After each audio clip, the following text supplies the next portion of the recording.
Hello students, I am Seema Kushwaha from physics department.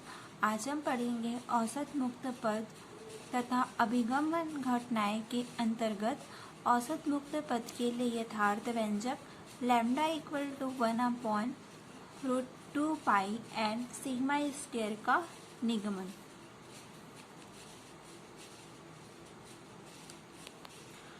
माना किसी अणु ए की निरपेक्ष चाल है, वो है Cm, तथा अन्य अणुओं के सापेक्ष इसके माध्य सापेक्षिक चाल है Cr है।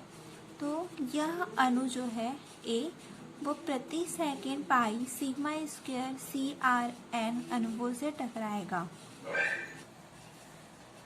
जहाँ पाई सिग्मा स्क्वायर अणु का संघट्ट अनुप्रस्थ काट तथा n प्रति एकांक आयतन में अणुओं की संख्या है। किसी अणु A की निरपेक्ष चाल है, वो है Cm, तथा अन्य अणुओं के सापेक्ष इसकी माध्य सापेक्षिक चाल Cr है।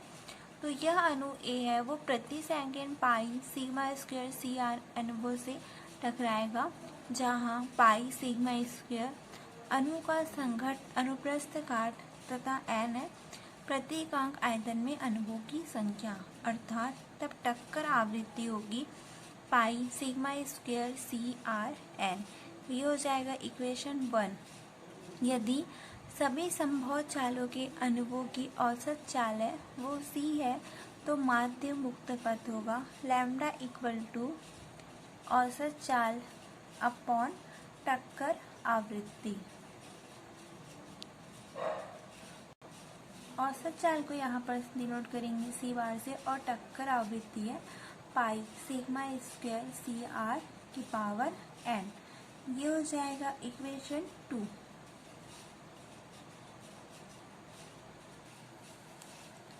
अब हम यहाँ पर Cr की वैल्यू निकालेंगे। माना कोई अणु है A जो चाल C1 से गतिमान है तथा यह अन्य अणु की चाल C2 से कोण थीटा बनाता है। यहाँ पर एक अणु है जो A चाल से C1 से गतिमान है और एक यह अन्य अणु की चाल C2 से कोण थीटा बनाता है। तो अणु A की दूसरे अणु के सापेक्ष चाल होगा Cr2 इक्वल टू रूट पे C1 square plus C2 square minus 2C1 C2 cos theta. ये हो जाएगा इक्वेशन नंबर 3। चूँकि चाल है C2 की सभी दिशाएं एक समान रूप से संभव है, अतः चाल C2 के थीटा व थीटा प्लस डी थीटा दिशा के बीच बनने वाले घन कोण के भीतर होने की प्रायिकता होगी। थीटा व थीटा प्लस डी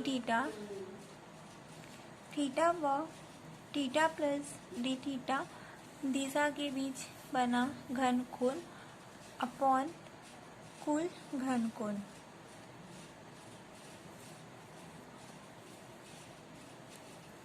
चित्र के अनुसार कोण थीटा व थीटा प्लस थीटा के बीच रिंग का पृष्ठ क्षेत्रफल होगा 2 पाई r sine theta bracket close r D theta. ये हो जाएगा 2 पाई r square sine theta d theta.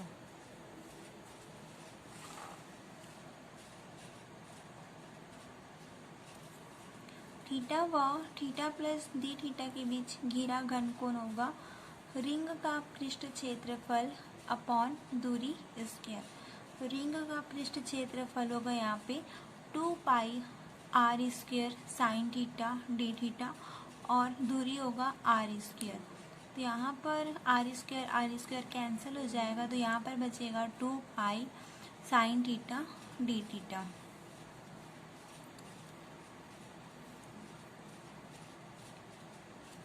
यहाँ पर डायग्राम में दिखाया गया है थीटा व थीटा प्लस डी थीटा के बीच आंतरिक घन कोण, अतः थीटा व थीटा प्लस डी थीटा की दिशा के बीच बने घन कोण में चाल C2 के होने की प्रायिकता होगी 2 pi sine theta d theta upon 4 पाई। पाई कैंसिल हो जाएगा, यहाँ पे बचेगा 1/2 साइन थीटा डी थीटा।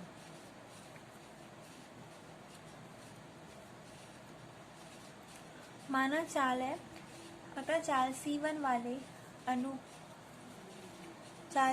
वाले अणु की अन्य सभी दिशाओं में संभव चाल वाले अणु के सापेक्ष चाल होगा C bar R2 equal to 0 से पाई CR2 into 1/2 sine theta d theta.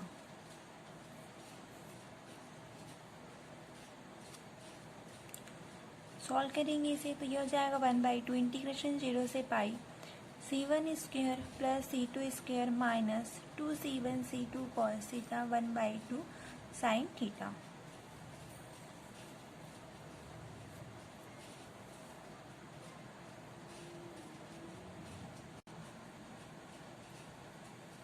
माना C1 square plus C2 square minus 2C1 C2 cos theta equal to होता है T, तो 2C1 C2 sine theta d theta equal to हो जाएगा d theta. तो C vector R2 equal to हो जाएगा 1/2 integration 0 से pi C1 square plus C2 square minus 2C1 C2 cos theta 1/2 sine theta d theta.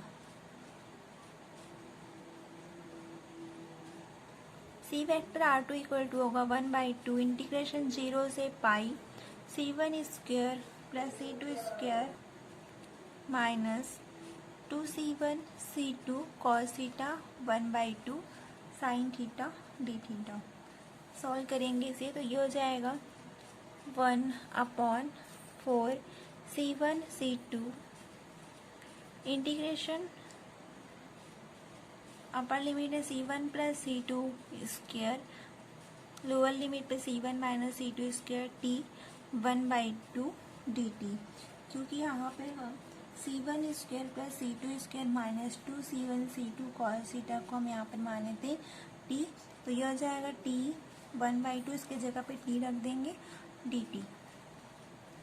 Solve करेंगे इसे तो यहाँ पे आ जाएगा 1/4 C1 C2 into 2/3 T 3/2 C1 plus C2 का स्क्वायर अपर लिमिट और lower limit C1 minus C2 का whole square. यहाँ पे आ जाएगा 1/6 C1 C2 C1 plus C2 का cube minus C1 minus C2 cube. ये हो जाएगा इक्वेशन नंबर 4।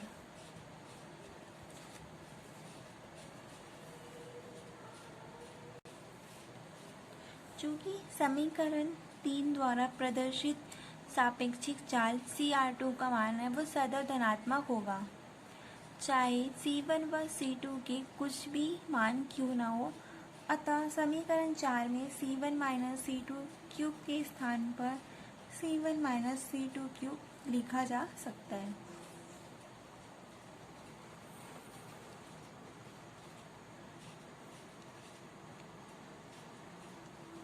यहाँ पे हो जाएगा C vector R2 equal to 1/6 C1 C2 bracket पे C1 plus C2 cube minus C1 minus C2 cube.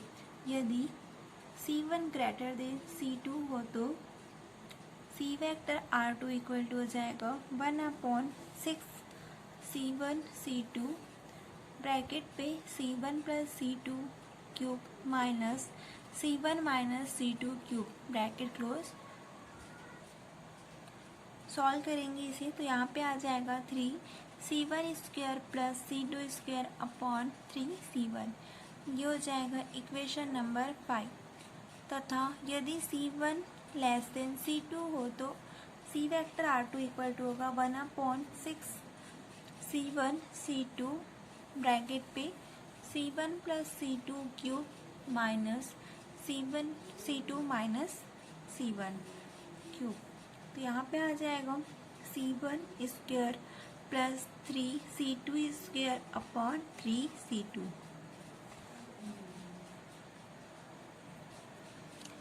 Maxwell के चाल वितरण नियमानुसार किसी अणु की चाल C2 होने की प्रायिकता होगी PC2 DC2 इक्वल टू हो जाएगा 4 पाई m अपॉन 2 पाई के 3/2 CR2 e की power minus m C2 square upon 2KT dC2 तथा अन्य अणुओं के सापेक्ष चाल C1 के अणु की माध्य सापेक्षिक चाल होगा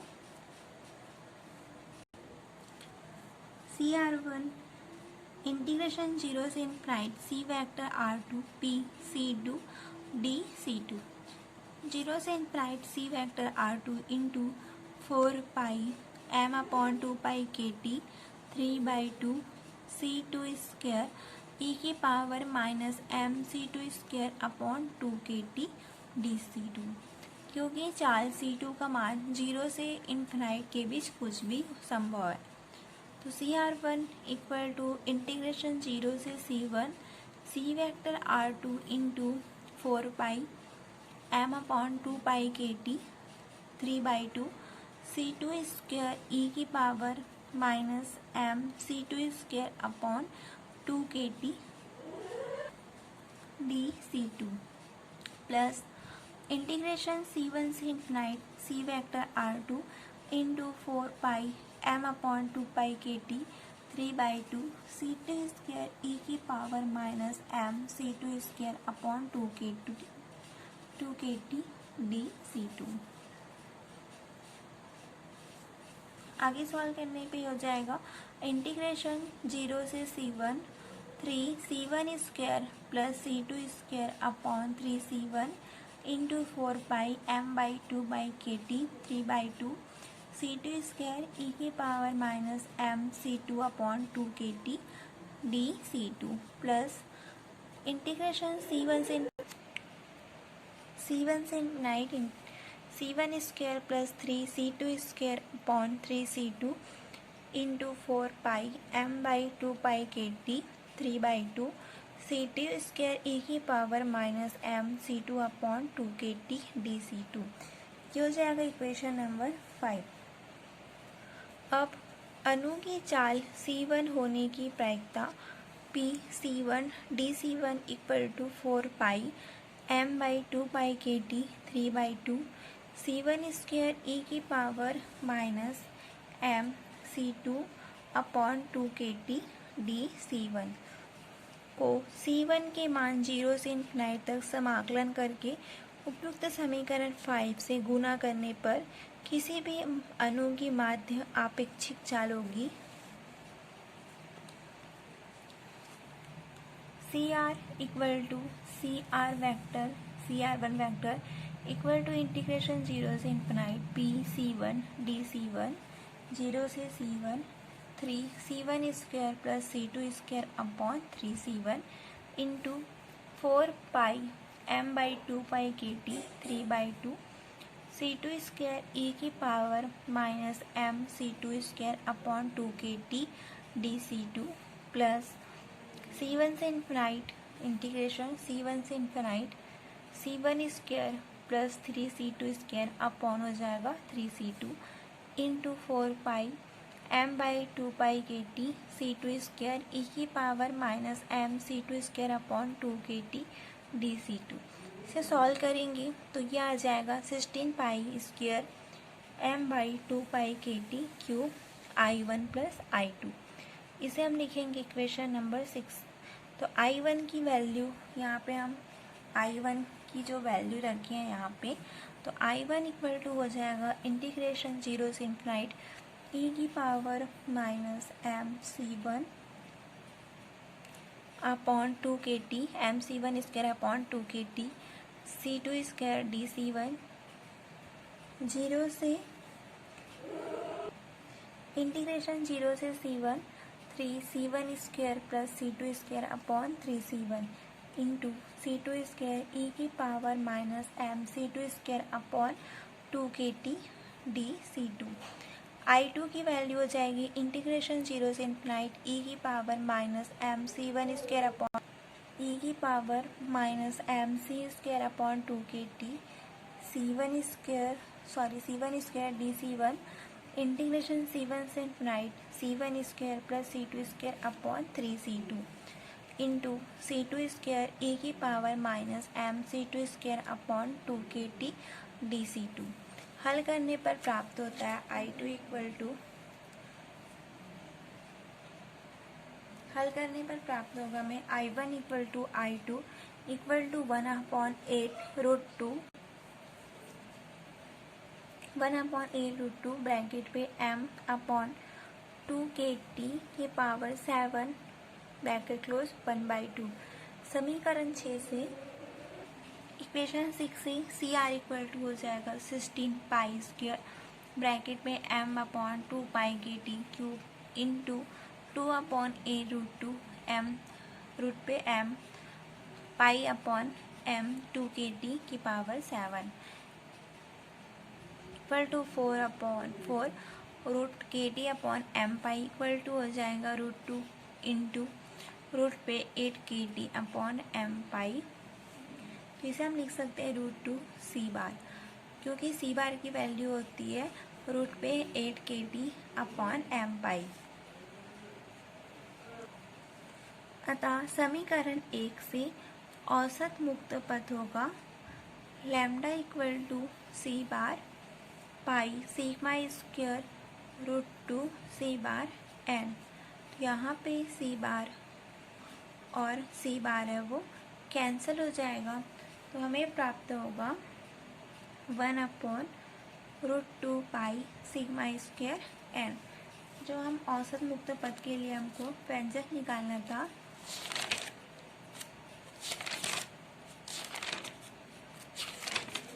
औसत मुक्त पथ के लिए यथार्थ व्यंजक लैम्डा इक्वल टू हमें प्रूव करना था